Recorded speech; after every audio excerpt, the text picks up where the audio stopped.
Bonjour à tout le monde. Alors bienvenue dans cette vidéo où on va faire la démonstration du théorème des gendarmes.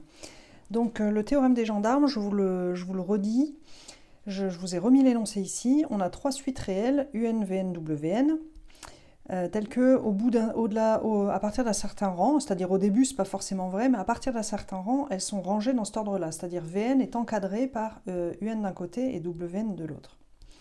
Et on suppose de plus que UN et WN tendent tous les deux vers L, alors le théorème des gendarmes nous dit que la suite qui est au milieu, elle tend aussi vers L. Ça s'appelle le théorème des gendarmes parce qu'en gros, ces deux choses-là sont les gendarmes. Ces deux gendarmes vont au même endroit, donc le voleur coincé entre les deux va aussi au même endroit. Il y a un truc, c'est un peu ça l'idée, quoi. Donc on va faire cette démonstration en revenant à la limite, à la définition de la limite d'une suite. Et donc, je vais vous réécrire la définition de la limite d'une suite. Je vais l'appliquer par exemple à UN tend vers L. Donc, quel que soit epsilon strictement positif, il existe un entier n tel que dès que n est plus grand que cet entier, on va avoir UN moins L strictement plus petit que epsilon. Donc on va utiliser cette définition de la limite pour démontrer que la limite de Vn, c'est bien L. Donc en gros, notre objectif, donc ça on sait que c'est vrai pour Un, on sait que c'est vrai pour Wn, et notre objectif, ça va montrer que la phrase est vraie aussi pour Vn, en s'appuyant bien sûr sur cette inégalité. Donc ce que je vous propose, c'est de commencer avec un dessin déjà. Donc avec un dessin, hop, ici je vais dessiner L, et puis ça, ici ça va être la flèche de N qui avance. Là. Okay. Et puis, voilà. Donc en gros, je représente UN, VN, WN comme des fonctions dont le domaine de définition, c'est grand N. Donc si la limite, c'est L, ça veut dire que pour un epsilon donné, donc par exemple, je vais prendre epsilon ici, là, ici, ça sera L moins epsilon, ici, ça sera L plus epsilon. Hein, j'espère que vous avez déjà vu ce genre de dessin avec le tube, en gros, parce que ce truc-là, là, c'est la même chose que de dire UN est compris entre L plus epsilon et L moins epsilon, hein, parce que ça veut dire UN moins L est plus petit que, est compris entre plus epsilon et moins epsilon, hein, c'est la traduction de la valeur absolue, et ensuite en ajoutant L à tout le monde, ça nous dit que UN est compris entre L moins epsilon et L plus epsilon. En gros, ça veut dire il existe un entier, grand N, à partir duquel tous les termes de la suite UN sont coincés entre L moins epsilon et L plus epsilon. Donc ça veut dire qu'ils sont tous dans ce tube-là, en fait. Ok ? Donc ils sont peut-être quelque part par là, quelque chose comme ça. Ils peuvent vivre leur vie, ils peuvent faire ce qu'ils veulent, mais en gros, ils sont quand même coincés dans ce tube, quoi. Le truc intéressant, c'est que c'est pareil pour WN aussi. Donc WN, il vérifie aussi cette définition. Bon, peut-être l'entier pour WN, l'entier N, il sera différent peut-être. Donc ça sera peut-être le N pour U. Peut-être le N pour W, il sera là, disons. Mais l'idée, c'est que W, il est plus grand que UN, mais il est quand même aussi contenu dans ce tube. Hein. Il n'a pas le choix. Alors du coup, qu'est-ce qui va se passer ? VN, il est quelque part entre les deux. Donc peut-être il est là, peut-être il est là, peut-être il est là, peut-être il est là. En tout cas, il vit sa vie, mais il vit sa vie coincée entre UN et WN, donc il vit sa vie d'une manière modérément libre, hein, quand même. Vous voyez, il est quand même pas mal contraint. En particulier, il va être lui aussi dans le même tube, en fait. Si UN est dans ce tube, WN est dans ce tube, et VN est coincé entre UN et WN, forcément, VN ne va pas se balader ailleurs. Donc du coup, on va pouvoir, grâce à ça, démontrer que Vn vérifie aussi cette définition, c'est-à-dire Vn est bien coincé dans le bon tube, et ça nous donnera justement que la limite de Vn, c'est bien L. Donc ça, c'était pour l'idée un peu de la démo. Maintenant, il faut faire le job. Alors, allons-y, faisons le job. Donc, on a vu... Qu'est-ce qu'on a vu ? On a vu qu'on écrivait déjà la limite pour Un. Donc, soit epsilon. Donc on prend un epsilon quelconque. On se donne un epsilon quelconque, c'est le epsilon qui nous servira pour démontrer la limite de Vn. Donc nous, on veut trouver un grand N tel que pour petit n plus grand que grand n, Vn est coincé entre L moins epsilon et L plus epsilon. C'est notre but.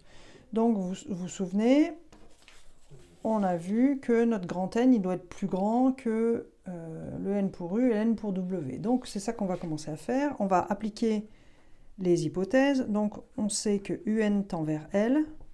Donc, il existe un N1 tel que, pour tout N plus grand que N1, on a L moins epsilon, UN, L plus epsilon. Donc UN est compris entre L moins epsilon et L plus epsilon. Maintenant, on va utiliser le fait que Wn tend vers L. Donc cette fois, il existe un N2 tel que, quel que soit N plus grand que N2, ben, pareil, L moins epsilon, Wn, L plus epsilon. Ok, donc maintenant, on a trois entiers à notre disposition. On a N0, qui est celui, au bout d'un moment, on a l'inégalité, notre N0, il est là. Le N0, c'est celui à partir duquel cette inégalité est vérifiée. On a quelque part, on a N1, je ne sais pas où il est, disons qu'il est là. Et puis quelque part, on a N2, peut-être il est plus loin, mais peut-être il est là. Bref, on a ces trois entiers. L'idée, c'est que quand on est plus grand que N0, on a l'inégalité. Plus grand que N2, on a cette inégalité. Et plus grand que N1, on a celle-là. Donc nous, ce qu'on veut, c'est qu'on ait tout en même temps. Donc on va prendre grand N, le grand N qu'on veut trouver, là, celui-là. On va poser grand N égale le max des trois. N0, N1, N2. À quoi ça sert de prendre le max des trois? C'est que le max des trois, il est forcément plus grand que chacun des trois. Donc N est plus grand que N0. Donc ça veut dire qu'on aura UN, Vn, Wn, ça c'est vrai. N, il est plus grand que N1. Donc ça veut dire que cette équation 1, elle sera vraie. Et N, il est plus grand que N2. Donc ça veut dire que cette équation 2, elle sera vraie aussi. Donc grâce à ça, on va recoller un peu les morceaux, mais on va sans doute réussir à démontrer que Vn est plus petit que ce qu'il faut. Donc allons-y. Qu'est-ce qu'on sait sur Vn? Donc on prend maintenant soit petit n plus grand que ce fameux grand N. Alors, comme ce grand N il est plus grand que N0, on sait que Vn est compris entre UN et Wn. Alors maintenant, comme le grand N est aussi plus grand que N1, on a ce truc-là qui est vrai, et donc on sait que UN il est plus petit que L1 moins epsilon. Ok. Et maintenant, le n est plus grand que n2, et donc on a le 2, c'est-à-dire que n est plus petit que L plus epsilon, Wn. Donc, qu'est-ce qui se passe? Finalement, notre Vn, il est coincé entre... Oups, c'est pas un L1, c'est un L tout court, on n'a pas de 1 ici. Notre Vn, donc, quel que soit n plus grand que grand N, c'est ça qu'on a montré, puisque n est quelconque plus grand que grand N, on a L moins epsilon, Vn, L plus epsilon. Donc ça, c'est pareil que de dire Vn moins L en valeur absolue est plus petit que epsilon. Vous remarquez au passage que j'utilise la définition de la limite avec un large, là, depuis le début, alors qu'au début, j'avais donné la définition avec strict. On peut mettre du strict ou du large, ça ne change rien sur la définition. Donc si vous êtes affreusement choqué par mes inégalités larges, là, mettez des stricts, hop.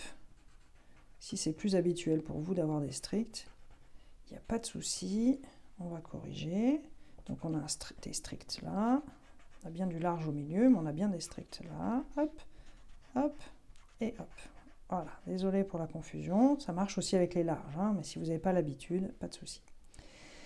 Donc, qu'est-ce qu'on a fait? Eh bien, ça c'est valable quel que soit grand N, mais quel que soit N plus grand que ce grand N, mais ce grand N, du coup, on l'a trouvé en fait. Il existe donc un grand N tel que tout ça. Quel que soit n plus grand que grand N, on a Vn moins L plus petit que epsilon. Bon, mais ça, on a fait pour epsilon au pif, en fait. Donc si on l'a fait pour epsilon quelconque, ça veut dire que c'est vrai, quel que soit epsilon strictement positif. Et maintenant, si on regarde cette phrase, il existe epsilon strictement positif, enfin, quel que soit epsilon, pardon, il existe un grand N, tel que pour tout n plus grand que grand N, Vn moins L plus petit que epsilon. Ça, c'est juste la définition. de limite en plus l'infini de Vn égale L. Donc ça conclut notre preuve en fait, hein, tout simplement. Donc vous voyez, qu'est-ce qu'on a fait? Les ingrédients un peu de la preuve, là, hein, pour récapituler, si vous avez besoin voilà, de voir en autonomie, de re-savoir faire ce genre de choses. Les ingrédients de la preuve, c'est la définition. La définition est vraiment incontournable, hein, ça c'est le cours, en gros, on s'appuie sur cette définition. Il y a beaucoup de résultats de convergence où on revient à la définition encore et toujours. Donc on démarre avec la définition. Mais après, avec juste la définition, on ne va pas bien loin si on n'est pas en capacité de l'exploiter. Alors pour l'exploiter, du coup, c'est vachement important de l'avoir compris avec un dessin. Donc j'espère que vous êtes déjà un peu familière de ce fameux dessin où on dessine la droite horizontale L, Y égale L, quoi, si ça c'est les X et les Y, là. On dessine cette droite horizontale et on traduit cette limite en disant, voilà, si un moins L est plus petit qu'epsilon, ça veut dire que un est compris entre L plus epsilon et L moins epsilon, donc ça nous fait une espèce de tube comme ça, là, voilà, ce tube. Et la définition s'interprète sur le dessin en disant, voilà, il existe un rang à partir duquel, au-delà de ce rang-là, tous les termes de la suite sont coincés dans ce rectangle, en fait. Ils n'ont pas le droit de ce rectangle infini, parce qu'il continue à l'infini, ils n'ont pas le droit de sortir de ce rectangle. Ils ont pas, ici, là, impossible. Pas le droit d'être là. Ça doit rester dans ce truc-là, quoi. Ok, et rester dans ce truc-là, ça nous donne des inégalités, et en s'appuyant sur l'inégalité des gendarmes, bah, ça nous permet de conclure. Ok, donc je vous invite vraiment, voilà, si c'est pas encore parfaitement clair, de vraiment prendre ligne à ligne, de rien laisser passer en fait dans vos apprentissages. S'il y a un truc que vous ne comprenez pas, et ben de prendre le temps nécessaire pour comprendre en fait. Chaque ligne doit être claire, parce que si jamais vous voulez être autonome là-dessus, ça veut dire que vous devez être en mesure de refaire ça.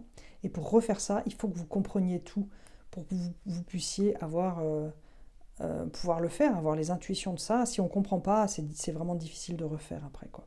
Et puis l'intérêt aussi de comprendre, c'est qu'une fois que vous avez bien compris, vous maîtrisez bien cette démonstration, et ben ça vous mettra un outil dans votre boîte à outils, et pour des exos nouveaux, et ben vous serez plus à l'aise parce que vous aurez un outil, vous saurez faire cette démonstration, et du coup ça vous donnera des idées pour des exos qui vont ressembler en fait, qui seront un peu différents, mais ça ressemblera.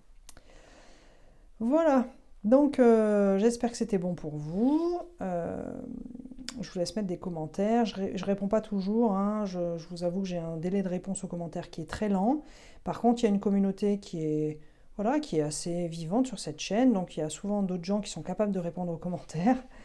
Je vous invite vivement à le faire. Si vous vous en sentez capable de répondre, ben, n'hésitez pas à répondre. Et puis moi, je passe tous les 3 mois à peu près, quand ça va bien, quoi. Voilà, dans tous les cas, je vous souhaite une bonne après-midi. Je vous dis à bientôt et puis beaucoup de réussite pour vous. Bye bye.